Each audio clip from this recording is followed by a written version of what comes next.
is also, along the lines friend was talking about, those of us were here when our fine president stood at that podium and spoke to all of us here.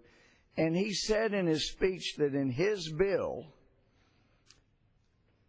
that there would be no funding of abortion. We all heard that. In fact, there was such a response of, I mean, it was an involuntary response of Joe Wilson to categorize that statement, because from the bill we had seen from the Democrats, it was clear there was going to be money forced out of taxpayers' hand and forced to fund abortion, and we now know that is true.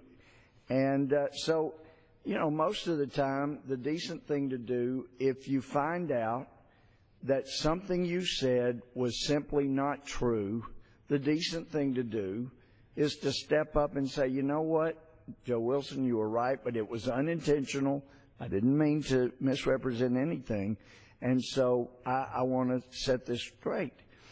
But instead, it's like this administration has doubled down and said not only is it going to is the government funding it, but you are going to have to fund abortion for your employees, and it doesn't matter that you have firmly held religious convictions against them.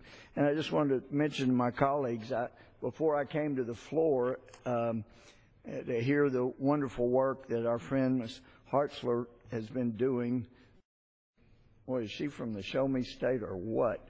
But I walked by where Roger Williams' statue has always been since I've been here, and apparently they've moved statues because he's not there. They've just, it's been in the last week, I know, they've moved Roger Williams, and I pulled this up. Roger Williams was born in England, 1603, between 1603 and 1606. He grew up a member of a privileged class, received a liberal arts education from Sir Edward Coke. This is from the Capulets website. But he abandoned the study of law to become a priest in the Church of England. He was interested in the Puritan movement, the newly established Massachusetts Bay Colony. He was warmly welcomed to the New World by Massachusetts Governor John Winthrop. He arrived in Boston.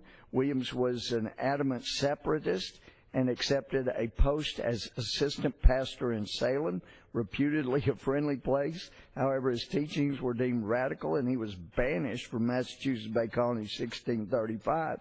He founded the colony of Rhode Island in 1636, and I know it's up to every state. Each state gets to choose which two statues you want to have, and I look forward to him coming back. I'm sure that they would never have permanently removed the statue of the founder of Rhode Island. There's nobody I can think of more appropriate.